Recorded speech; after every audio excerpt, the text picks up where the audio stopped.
요한계시록 2장 1절에서 7절 말씀을 통해서 에베소 교회라는 제목으로 하나님의 말씀을 함께 나누겠습니다. 요한계시록 이번 시간이 이제 우리가 세 번째 시간을 듣게 되는데요. 1장의 서론 부분에 우리가 말씀의 배경을 나누었고 또 주님께서 어떠한 모습으로 어떤 형상으로 우리 가운데 사도 요한에게 보여졌는지 우리가 말씀을 나누었습니다. 성경의 그 7이라는 숫자는 완전수를 의미한다고 그랬죠. 그래서 지금 우리가 이제 아시아의 7 교회를 살펴보려고 하는데 사실 7 교회는 그 아시아에 있는 7 교회를 칭하기도 하지만 이 땅 위에 있는 모든 교회를 통틀어서 7 교회다. 그런 완전수의 의미를 가지고 우리가 성경을 보면 좋겠습니다. 그러면 그 7 교회 안에서 우리가 이 말씀을 대할 때 어떠한 모습으로 어떠한 마음가짐으로 우리가 이 말씀을 나누느냐. 에베소 교회는 오늘날에 실질적으로 이 땅 위에 있는 많은 교회들 가운데 에베소 교회 같은 교회가 있을 거예요. 아시아 7교회, 서머나 교회 같은 교회가 있을 것이고 또 칭찬을 받았던 빌라델비아 교회 같은 그런 교회들이 있을 것입니다. 그러니까 이 땅 위에 이런 교회들이 존재하겠구나, 있겠구나, 주님께서 보시겠구나. 그러한 교회의 모습과 또 한 가지는 우리 한 사람 한 사람이 뭐라고 했죠? 교회라고 그랬죠? 우리 한 사람 한 사람이 하나님의 성전이다. 그래서 너희가 하나님의 성전인 것과 하나님의 성령이 너희 안에 거하시는 것을 알지 못하느냐. 그러니까 바로 이 교회의 모습은 바로 나의 모습이 될 수 있다. 거울로 비춰지는 말씀을 통하여 비춰지는 나의 모습, 또 우리가 점검을 해가면서 함께 은혜를 나누고자 합니다. 그래서 아시아의 7 교회 가운데 첫 번째로 소개하고 있는 교회가 에베소 교회예요. 에베소는 소아시아 서부 해안에 위치하였는데 당시 최대의 상업과 교통의 중심지였고 철학과 문학과 예술의 도시였습니다. 여기는 세계 7대 유물인 아데미 신전이 있는 곳이에요. 사도 바울이 에베소를 언제 처음 방문하게 되냐면 2차 선교 여행 때 잠깐 그곳에서 말씀을 전하게 됩니다. 거기 있는 사람들이 바울에게 은혜를 받고 나서 더 있기를 청했어요. 그러나 바울이 그때 빨리 예루살렘으로 가야 되는 시점이었기 때문에 바울이 거기 있는 사람들에게 만일 하나님의 뜻이면 내가 다시 너희에게 돌아오리라 라는 말을 남기고 2차 선교 여행의 마지막에 에베소를 들렸다가 이제 돌아가게 되죠. 그리고 나서 3차 선교 여행을 시작할 때 바울이 에베소를 다시 방문하게 됩니다.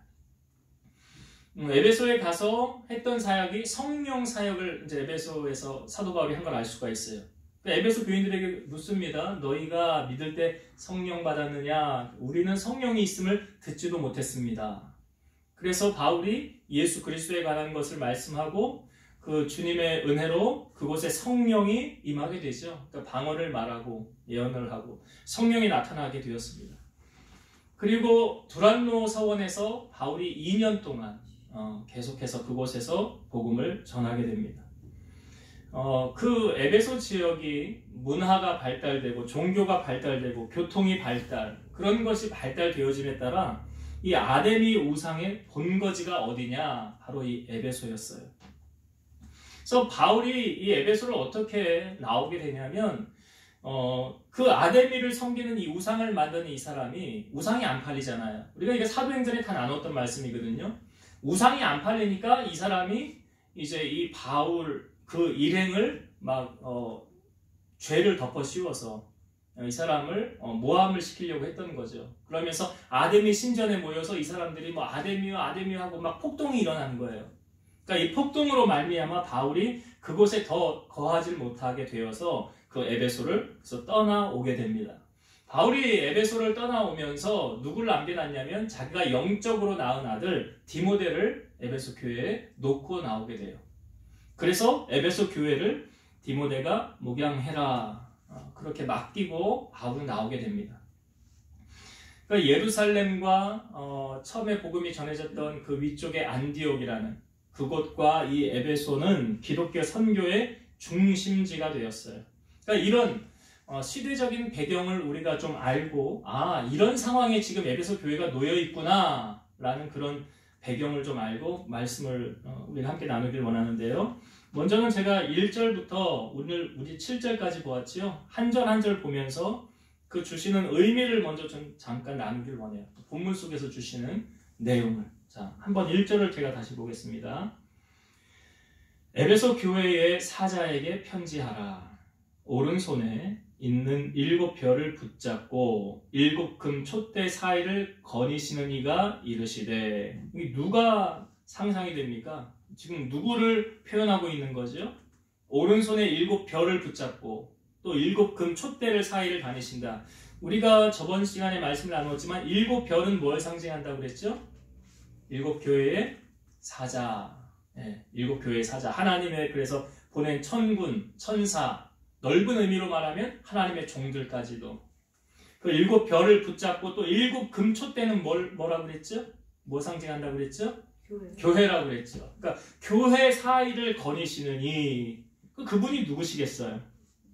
예수님이죠. 그러니까 예수님을 묘사하고 있는데 1절을 통해서 예수님께서 교회를 보호하시고 통치하시고 지배하신다는 것, 그리고 주님께서 교회를 사랑하시고 그 교회를 그 능력 가운데 주님이 임재하신다는 것을, 여러분 우리가 주님을 만나기 위해서 찾아 나가는 곳이 어디입니까? 교회잖아요. 교회에 나오는 거예요. 그러니까 솔로몬이 2번 성전을 짓고 주님이 2번째로 나타나셨을 때 하나님께서 솔로몬에게 하신 말씀이 무엇입니까? 내 눈과 내 귀가 항상 여기 있을 것이고, 여기는 어디예요? 성전이잖아요. 성전에 있을 것이고 너희가 하는 말에 내가 귀를 듣고 내가 너희 기도에 응답하리라. 그러니까 하나님의 임재는 물론 계시지 않은 곳이 없어요. 그러나 우리가 주님을 깊이 만날 수 있는 그곳이 어디입니까? 성전이에요. 그래서 여러분 할 수만 있으면 교회를 사랑하는 건 누구를 사랑하는 거예요? 주님을 사랑하는 거예요. 그리고 교회를 가까이 하는 건 누구를 가까이 하는 거예요? 제가 아까 우리 권사님 모셔서 잠깐 얘기를 했는데 우리 이 코로나 이것 때문에 탁구를 못 치니까 몸도 자꾸 비대해지고 운동을 못 하니까, 그리고 더 아쉬운 거는 교제를 못 하니까 얼마나 아쉬워요. 그리고 땀도 흘리면서 교제도 하면서 우리가 탁구 치고 끝나고 거기서 그냥 헤어졌습니까? 아니죠. 그 다음 뭐 했어요? 3시 딱 돼가지고 기도했잖아요. 그 기도, 그러니까 그게 참 요즘 안 되니까 참 마음이 안타까워요. 이제 뭐 코로나가 뭐 일어나든 말든 다시 시작을 해. 어차피 뭐 생명은 뭐 하나님 손에 있으니까. 아무튼 좀 그래요. 아쉬워요. 근데 지금 1절 말씀 속에서 교회를 붙잡고 교회를 다니시는 분이 누구시냐? 주님이시라는 거예요. 그래서 우리가 주님을 사랑하면 사랑할수록, 우리 예전에 그런 말들 하잖아요. 신앙의 선조들이. 우리는 아직 교회 땅이 없기 때문에 교회 땅이 없는데 옛날에 이런 말들 했어요. 어른들이 교회 문지방만 밟아도, 교회 앞마당만 밟아도 하나님 은혜 주신다. 그게 무슨 말입니까? 왜 그런 말이 나왔는지 아세요? 너 마음이 성전을 향하여 있구나, 이거예요. 네 마음이 하나님을 향하여 있구나. 네 마음이 세상을 가지 않고 주님께 나아가고 있구나. 그런 사람이 복 받는 거 아니에요. 뭐 복이라고 하면 세상적인 복을 이야기하는 것보다 하나님께서 주시는 은혜를 말하는 것입니다. 그래서 우리가 주님을 만나기 위해서 가까이 해야 될 곳이 어디입니까? 성전이죠. 성전을 가까이 해야 돼요. 그것을 1절 말씀을 통해 우리에게 보여주고 있고요. 자, 2절 봅시다. 2절이 조금 길지요. 2절 한번 볼게요. 내가 내 행위와 수고와 내 인내를 알고 또 악한 자들을 용납하지 아니한 것과 자칭 사도라 하되 아닌 자들을 시험하여 그의 거짓된 것을 내가 드러낸 것과, 좀 끊어서 갈게요. 길으니까. 자, 다시 한번 이 앞부분을 보면 내가 너의 행위와 라는 것은 그의 삶의 전체적인 모습을 말하는 거예요. 너 지금까지 어떻게 살아왔니? 너의 삶에. 그러니까 이 말씀 속에 하나님께서 우리의 일거수일투족 알아요, 몰라요? 다 아십니다. 다 아는 걸 두고 말하는 거예요. 우리가 사람은 얼마든지 속일 수 있어요. 그렇잖아요. 눈 가리고. 사람 한 사람 속이는 건 일도 아니에요. 아니 가장 가까운 남편도 아내도 서로 속일 수, 맘만 먹으면 속이잖아요. 아니 우리가 야곱을 보면서 라헬이 야곱 속이는 거 봤잖아요. 그 우상 드라빔 갖고 나오면서 남편 야곱 몰랐잖아요. 가장 가까이 자기가 사랑하는 사람인 줄 알았는데 그 여인조차도 야곱은 몰랐던 거죠. 그러니까 사람은 얼마든지 마음만 먹이면 얼마든지 속일 수 있어요. 얼마든지. 누구든지. 그런데 하나님은 속일 수 있습니까? 못 속이는 거예요. 그러니까 이게 다 드러난다는 거예요. 그래서 성경은 우리 머리털 끝이 몇 개인지도 하나님 앞에 다 세신 바 되었다라고 말하는 거예요. 그러니까 여기서 너의 행위와라는 것은 그 사람의 전체적인 삶의 모습. 그러니까 교회 안에서만 생활이 아니라 내가 바깥에 나가서의 생활도 여기 다 포함이 되는 거예요. 내 일거수일투족. 그 행위와 그 다음에 여기 수고와 나오죠. 이 수고라는 것은 단순한 노력의 차원이 아닌 고통스러운 노동을 동반한 최선의 삶을 말하는 거예요. 여기서 특별히 말하는 수고는 나를 위한 수고가 아니죠. 누구를 위한 수고예요? 주님을 위한 수고. 여러분 히스기야가 그 이사야 선지자가 와서 너 이제 하나님이 너 생명 가져간대. 너 생명 가져간대. 그럴 때 히스기야가 이사야 선지자가 간 다음에 뭐라고 말합니까? 자기의 얼굴을 벽으로 향하여 대면서 눈물을 흘리면서 하나님 앞에 기도했던 내용이 뭐예요? 내가 하나님을 향하여 행한 것 추억해 주옵소서. 내가 하나님을 향하여 선하게 행한 것 추억해 주옵소서. 그걸 히스기야가 하나님 앞에 간구하더라는 거예요. 그러니까 하나님이 그 히스기야의 기도와 그 눈물을 보시고 이사야를 다시 보내서 생명을 15년 연장시켜 준 거예요. 하나님이 뭘 보고 생명을 연장시켜 준 겁니까? 히스기야가 하나님 앞에 행한 여기서 말하는 수고. 이 수고는 나를 위한 수고 아니에요. 내 남편, 내 가정을 위한 수고 아니에요. 누구를 위한 수고예요? 주님을 위한, 하나님 나라를 위한 수고. 그거 하나님 앞에 남는 거예요. 우리가 여러분 천국 가면 하나님 정산합니다. 이렇게 꼭 물어본다고 그랬죠. 예비 질문을 여러분 지금 제가 하는 질문을 하나님이 가서 꼭 이렇게 똑같이 물어보실 거예요. 뭐라고 물어보실 거냐? 너 세상에서 나 위해서 뭐 하다 왔니? 이거 물어보신다고요. 너 세상에서 나를 위해서 뭐 하다 왔니? 그럼 여러분들 대답할 게 있어야 되는 거예요. 대답할 게 있어요. 여기 지금 에베소 교회가 그 수고라는 의미가 이런 의미가 담겨져 있는 거예요. 나를 위한 수고 말고요. 하나님의 나라를 위한 수고.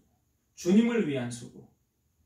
결국 우리가 천국 가면 상급을 누릴 때 내가 하나님을 위해서 일한 것만 상급으로 남는 거예요. 다른 거 상급 없어요. 나를 위한 수고? 아니, 그거 상급 안 돼요. 그러니까 그 수고만 남는 거예요. 에베소 교회가 지금 내 행위와 수고와라고 말할 때 그 수고는 하나님을 위한, 주님을 위한 그 수고를 말하는 거예요. 그리고 또 내 인내를 알고 그랬죠. 인내 잘 아시죠, 여러분? 어떤 어려움도 개의치 않고 적극적으로 극복해 나가는 확고부동함. 그러니까 내 주관, 내 가치가 딱 이러면 이걸로 흔들리지 않는 거예요. 누가 뭐라고 그래도. 지금 코로나 심각하잖아요. 엄청 많이 나오지 않습니까? 그럼에도 불구하고 나 코로나 때문에 나 교회 못 가. 그런 신념을 가진 사람은 못 나오겠죠. 그러나 나 코로나 상관없이 주님 재단을 향해 나아갈 거야 라고 하는 사람들은 나오는 거. 이게 뭐예요? 여기서 말하는 인내가 그런 개념을 갖고 있는 거예요. 적극적으로 극복해 나가는 확고부동함. 흔들리지 않는 거예요. 무조건 인내라는 개념이 무조건 참는다는 개념이 아니라 옳지 않은 것에 따라가지 않는 것. 이건 옳지 않아. 하나님 여러분 이렇게 딱 생각하면 되죠. 하나님이 이것을 기뻐하실까 기뻐하지 않으실까. 이거 딱 대입해보면 답이 딱 나오는 거예요. 이건 하나님이 기뻐하시는 거야. 그러면 내가 시련이 오고 핍박이 오고 환난이 와도 인내하면서 그 길 가는 거죠. 좁은 길로 가는 게 그런 의미예요. 그게 인내예요. 그냥 무조건 참는 거. 예수를 위해서 핍박하니까 나 그냥 참아야 되겠다, 하지 말아야 되겠다. 이게 인내가 아니라고요. 잘못된 개념이에요. 그렇게 하는 것은. 불의와 타협하지 않고 주님의 길을 그냥 주님이 하라고 하셨으니까 가는 그 길이 뭐라고요? 인내라는 거예요. 그게 인내예요. 지금 에베소 교회가 너 행위와 수고와 인내를 알고 그랬어요. 그리고 악한 자들을 용납하지 아니한 것과, 여기 악한 자들이라고 하면 거짓 사도들, 거짓 교사들, 교회 안에 침투되어져 있는. 그리고 자칭 여기 보면 아닌 자들을 시험하여, 여기 용납하지 아니한 것과 자칭 사도라 하되 아닌 자들을 시험하여 그의 거짓된 것을 내가 드러낸 것과. 그러니까 사실은 사도가 아님에도 불구하고 사도 흉내를 냈던 사람들. 여기서 신학학자들은 이렇게 말합니다. 자칭 사도라 하는 사람들이 어떤 사람들이냐? 예루살렘에서 온 유대주의자들. 그러니까 이 예루살렘에서 온 유대주의자들은 이 사람들이 정말 사도인지 아닌지 잘 모르잖아요. 나 사도가 아닌데 사도라고 할 수도 있는 거잖아요. 그런 사람들, 또는 바울의 제자들 가운데도. 그리고 세 번째로 니골라당에 있는 사람들. 이제 니골라당에 대해서 조금 나누고 이제 몇 주 뒤에 또 버가모 교회 또 나누려고 그랬는데, 아마 신학자들이 보기에는 여기 거짓 사도라 한 사람들은 니골라당에 속한 사람들이 아마 가장 적합하다고 신학자들은 이야기를 합니다. 그러니까 자칭 사도라 하는 사람들은 예수님을 부인한 사람들이에요. 그리고 자기가 주장하는 교리나 확신을 통해서 이익을 추구하는 무리들. 그러니까 그렇게 잘못된 사람들이 교회 안에 침투되어 들어왔는데 그들을 다 걸러냈다는 거 아닙니까? 그러니까 이건 무엇을 말하냐면 영적 분별력을 갖춘 교회예요. 교회가 영적인 분별력을 갖춘 교회라고요. 아니, 저 사람 진짜네, 저 사람 가짜네라는 거를 딱 분간을 할 수 있는 교회다. 얼마나 그러니까 영적으로 스피릿, 하나님의 영이 그에 충만했다는 걸 우리가 알 수가 있죠. 이걸 좀 세밀하게 말하면, 여러분 이런 질문 드려서 참 죄송한데요. 교회 다니면 다 천국 갑니까? 아니잖아. 이게 하나님만이 물론 아시지만 교회 다닌다고 다 천국 간다? 아니라고요. 아니에요. 그건 아닌 건 아시죠? 그러니까 밭에 가라지하고 알고 가고 섞어놨다고요. 그러니까 주인이 이거 가라지 뽑을까요? 그러니까 뭐라 그래? 내비둬라. 괜히 가라지 뽑다가 알고까지 뽑을까? 염려되노라. 나중에 추수 때는 언제예요? 주님 재림하시면 그때 알곡은 모아서 곳간에 천국에, 쭉정이는 꺼지지 않는 불에. 이거 그때 다 나뉜다고요. 가만히 내비두는 거예요, 그냥. 그러니까 이 에베소 교회 안에 지금 이렇게 알곡과 가라지가, 거짓과 진짜가 섞여 있었더라. 그런데 그 거짓을 분간해서 걸러냈다. 이 얼마나 대단히 영적인 스피릿이 있는 교회입니까? 우리나라 이단들이 막 교회 안에 침투하였을 때 많이 넘어졌잖아요. 실족한 사람들 많고 시험당해서 떠난 사람들도 많고. 이게 다 악한 사람들, 악한 부류의 역사예요. 악한 영의 역사예요. 그러니까 에베소 교회는 그런 것으로 철저하게 준비를 잘했다라는 거예요. 자, 3절 봅니다. 3절. 또 내가 참고 내 이름을 위하여 견디고 게으르지 아니한 것을 아노라. 또 내가 참고 그랬죠. 내 이름을 위하여 견디고, 비슷한 의미 같지요. 참고 견디고. 이게 우리가 요한계시록을 나눌 때 시대적인 배경을 나눴을 때 이 말 했었죠. 지금 도미티아누스가 황제 숭배 사상을 온 전역에 퍼뜨려서 예수님이 나의 주인이시다라고 말하면 죽는 거예요. 그냥 고난당하는, 핍박당하는 거예요. 근데 아니다, 나는 황제가 나의 신이다, 그럼 그냥 넘어가는 거예요. 그러면 에베소 교회 진실된 교인들은 황제를 신으로 섬겼을까요? 예수님을 나의 구주로 섬겼을까요? 후자겠지요. 예. 그러니까 그 신앙의 정절로 인하여 극심한 박해 중에서도 주님을 부인하지 않고 끝까지 주님 편에 신앙을 굳건하게 사수했다라는 걸 알고 보여주는 거예요. 3절이. 그러니까 어떤 핍박과 환난이 와도 나는 두 마음 품지 않아. 나는 오직 주님밖에 없어. 한 마음이야. 이것을 3절에 말하고 있는 거예요. 4절 볼게요. 그러나 너를 책망할 것이 있나니 너의 처음 사랑을 버렸느니라. 에베소 교회를 향하여 책망할 것이 있는데 그 책망할 내용이 뭐래요? 너의 처음 사랑을 버렸다. 처음 사랑을 버렸다. 여기 처음 사랑에 대해서 두 가지로 생각을 해볼 수 있는데 첫 번째가 뭐냐면 기독교적인 사랑, 즉 아가페적인 형제에 대한 사랑이에요. 형제에 대한 사랑을 에베소 교회가 버렸다. 두 번째는 처음 그리스도를 영접하면서 가졌던 그리스도나 하나님에 대한 사랑을 버렸다. 여기는 이 두 가지를 떨어뜨릴 수 없는 관계에 있어요. 첫 번째나 두 가지. 분리할 수 없다는 거예요. 왜냐하면 지금 우리가 앞부분에 에베소 교회에 이단들이 많이 들어왔다고 그랬죠. 그러면 이 이단을 걸러내는 그 과정 가운데 형제를 의심하거나 엄격하게 구별해서 형제들에 대한 이 사랑을 시험을 해보는 거예요. 그런데 여기 잘못해가지고 난 정말 크리스찬인데 괜히 나를 오해해서 나 정말 믿음의 사람인데 나를 오해해서 이렇게 오히려 잘못된 그런 누를 범할 수도 있지 않았을까요? 그렇게 되면서 그 사람을 완전히 그 형제에 대한 사랑을 쉽게 만들고 그 사람을 가까이 하지 못하게 하고 구별되게 했더라고 한다면 잘못한 거잖아요.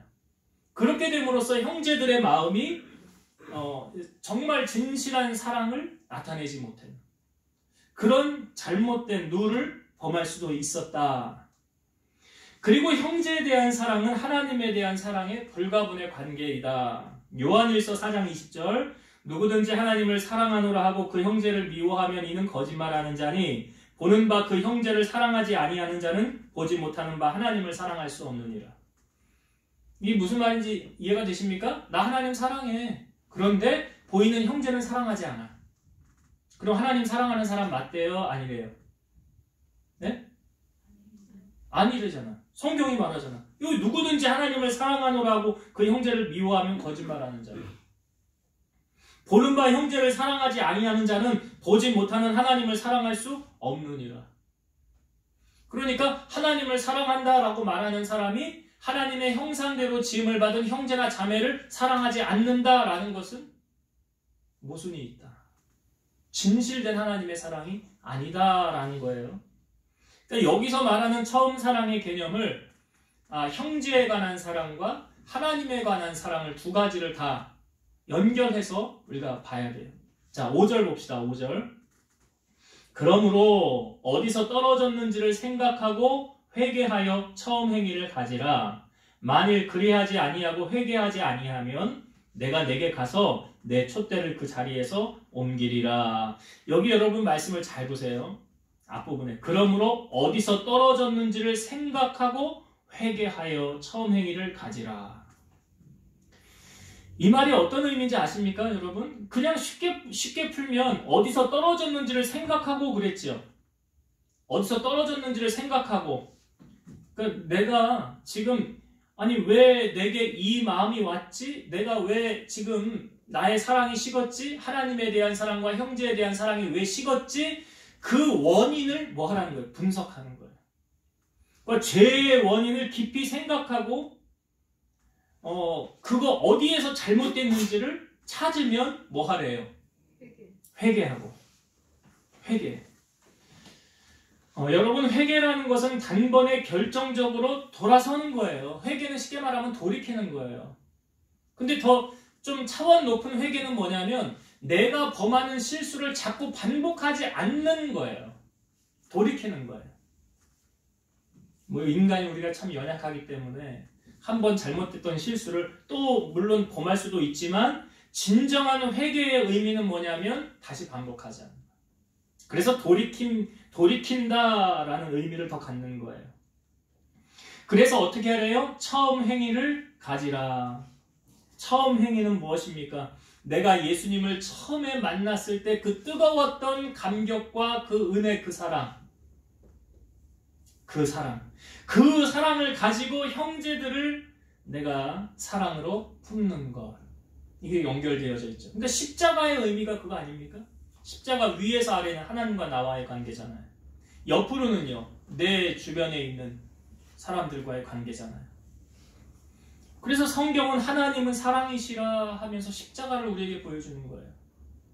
그래서 우리가 어디에서 떨어졌는지, 혹 내가 뭐 어느 시점이 있었을 거예요. 예를 들면 시험 받았던 시점, 내가 사랑이 식어졌던 시점, 뭐 어떤 원인이 있을 거 아니야 분명히. 그러면 그것을 어떻게 하라고요? 회개하고 다시 처음 행위를 가지라. 그렇게 하지 않으면 어떻게 한대요? 내가 너에게 가서 내 촛대를 그 자리에서 옮기리라. 여러분, 촛대는 뭘 의미하는지 아시죠? 일곱 교회, 일곱 촛대 했잖아요. 그러니까 촛대는 교회를 말하는 거잖아요. 그래서 여기 촛대를 옮긴다라는 뜻은 뭐 두 가지로 신학학자들이 이야기를 하는데, 첫 번째는 에베소 교회가 다른 곳으로 옮겨지게 될 것이다 라는 의미와, 두 번째는 당장 있게 될 지금의 심판을 말하는 것으로 에베소 교회가 없어지고 그 도시 전체가 황폐하게 될 것을 의미한다. 근데 전반부보다는 후반부에 더 무게 중심을 두는 학자들이 많습니다. 우리가 회개치 않고 돌이키지 않으면 그 교회가 없어지고 황폐하게 된다라는 것을, 그런 의미를 담고 있는 거예요. 자, 6절 볼게요. 6절. 오직 내게 이것이 있으니 내가 니골라당의 행위를 미워하는도다. 나도 이것을 미워하노라. 여기 니골라당이라는 이름이 나오죠. 니골라당. 이 니골라당의 기원에 대해서는 초대교회가 7 집사를 세울 때 거기에 니골라라는 사람의 이름이 등장을 하죠. 7 집사 우리가 잘 알지만 스데반 있고 빌립 있고 또 다른 사람 있잖아요. 근데 거기에 니골라라는 사람이 7 집사 중에 한 사람으로 택함을 받게 돼요. 그래서 니골라가 타락해서 만든 이단이다 라는 주장이 있고요. 이 니골라라는 뜻이 뭐냐면 백성의 정복자 이런 뜻이에요. 이 니골라의 이력이 참 특이한데, 이 사람은 원래 헬라인입니다. 이방인이에요. 근데 이방인인데 유대교에 입교를 해요. 그래서 유대교에 입교했다가 다시 기독교로 개종한 사람. 이 신앙의 이력이 참 독특하죠. 니골라 당이 주장하는 건 뭐냐면, 내가 한번 하나님을 믿고 나면 그 뒤에 무슨 행동을 해도 죄가 되지 않는다. 난 이미 하나님을 믿었기 때문에 나는 영적으로 이제 나는 깨끗하다. 그렇기 때문에 육적으로는 내가 무슨 짓을 해도 죄가 되지 않는다. 이게 니골라 당이 주장하는 거예요. 그래서 도덕 폐기론과 무율법주의를 주장합니다. 육신은 악하고 영만 선하면 된다. 그래서 이 니골라 당에 대해서는 우리가 이 뒷부분에 버가모 교회 나눌 때 여기서 좀 더 세분하게 살펴보라고 그래요. 왜냐하면 구약의 발람이라는 사람이 여기 나오거든요. 이 니골라하고 발람하고 공통점이 많아요. 그리고 당시에 그 성적으로 타락되어졌던 부분들이 이 니골라 당에 속한 사람들 많거든요. 그러니까 그 부분을 이제 이 뒷부분에, 오늘은 시간도 많이 되고 에베소 교회는 다 살펴보기는 어려우니까 뒤에 나중에 버가모 교회 살펴볼 때 이 니골라 당에 대해서 좀 더 살펴보려고 합니다. 자, 우리 7절을 볼게요. 7절. 귀 있는 자는 성령이 교회들에게 하시는 말씀을 들을지어다. 이기는 그에게는 내가 하나님의 낙원에 있는 생명나무의 열매를 주어 먹게 하리라. 자, 여기 이기는 자는, 귀 있는 자는 성령이 교회들에게 하시는 말씀을 여기 교회들이라는 표현을 했잖아요. 교회들, 그냥 교회라고 하지 않고, 그러니까 지상에 있는 모든 교회를 말하는 거예요. 지상에 있는 모든 교회 더불어서 우리 한 사람 한 사람이 성전이라고 했죠. 교회라는 의미를 갖고 있는 거예요. 이기는 그에게는, 여기서 말하는 이기는 그 어떤 의미를 담고 있습니까? 지금 사탄과 대결하여 끝까지 그리스도에게 충성한 자. 그러니까 결국 배교하지 않고 예수님 나의 주님이십니다 라고 끝까지 신앙을 지키고 고수했던 사람들을 말하는 거예요. 그 이기는 자, 이기는 그에게는 어떤 상급이 주어집니까? 하나님의 낙원에 있는, 낙원이라는 건 무엇입니까? 예수님께서 십자가 지실 때 좌우에 강도가 있었지요. 그런데 한 강도는 예수님을 향하여 비난했어요. 당신 메시아면 여기서 내려가 봐라. 우리 살려내봐라. 이렇게 비난을 했는데 그 옆에 있는 그 사람은, 이 사람은 죄가 없다. 이 사람은 정말 우리가 기다렸던 메시아 맞다 라고 말하니까 예수님께서 그 강도를 향하여 뭐라고 말합니까? 오늘 네가 나와 함께 어디에 있으리라? 낙원에 있으리라. 낙원에 있으리라. 그 낙원, 그러니까 구원받은 백성들이 그리스도와 함께 있게 될 하나님 나라. 그 낙원을 말하는 거죠. 그리고 그 낙원에 있는 생명나무의 열매를 주워 먹게 하리라. 여러분, 이 생명나무는 어디에서 등장했었습니까? 창세기에. 창세기에 아담과 하와를 만들어 놓으시고 너희가 모든 것은 다 먹어도 되지만 선악과만은 먹지 말아라 그랬죠. 근데 그 선악과가 있었고 생명나무가 거기 있었어요. 그 생명나무가 의미하는 것은 무엇입니까? 죽음과 고난이 존재하지 않는 영생을 상징하는 거죠. 그러니까 아담과 하와의 범죄로 그 접근할 수 없었던 생명나무, 우리에게 영원한 생명을 누리도록 하나님이 주시겠다라는 것을 의미하고 있는 거예요. 제가 오늘 1절부터 7절의 말씀을 풀었는데 사실 말씀을 지금 풀고 우리가 나누었는데 이 에베소 교회를 향하여 주님이 저에게 주시는 메시지 잠깐 간단하게만 나눌게요. 시간이 많이 가서. 첫 번째는 뭐냐면 교회를 넘어뜨리려는 사탄과의 전쟁에서 승리해야 된다. 여러분, 바울이요 에베소 교회에 특별히 관심이 많았어요. 그리고 사랑이 많았어요. 그런데 이 바울이 에베소 교회의 장로들하고 마지막으로 고별 설교를 한 적이 있었죠. 이 부분은 성경을 한번 찾아봅시다. 사도행전 20장. 자, 앞으로 넘기셔서 사도행전 20장 28절부터 볼게요.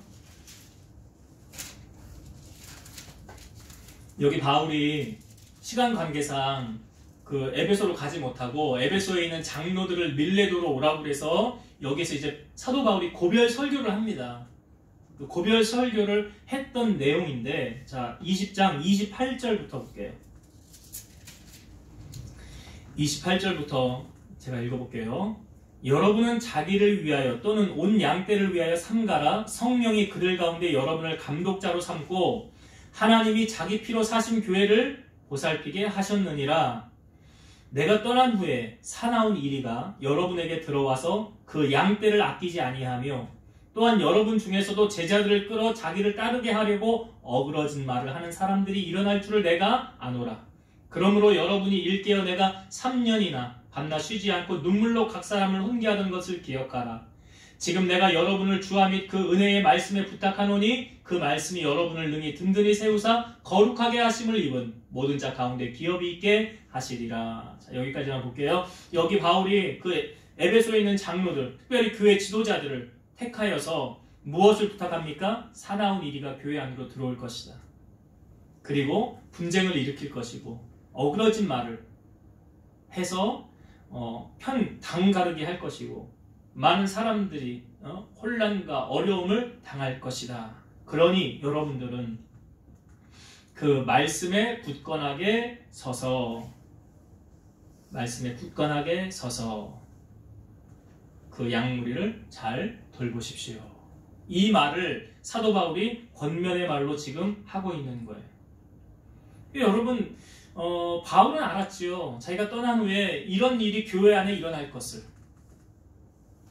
그러니까 그 당시 에베소 교회만 일어나는 일이 아니라 오늘 우리가 계시록 말씀을 살펴보면서 오늘날의 교회 안에도 이러한 어떤 믿는 자를 넘어뜨리려고 하는 분쟁을 일으키고 당을 만들고 그런 교회를 무너뜨리려고 하는 사단의 계략은 끊임없이 이어질까요? 안 이어질까요?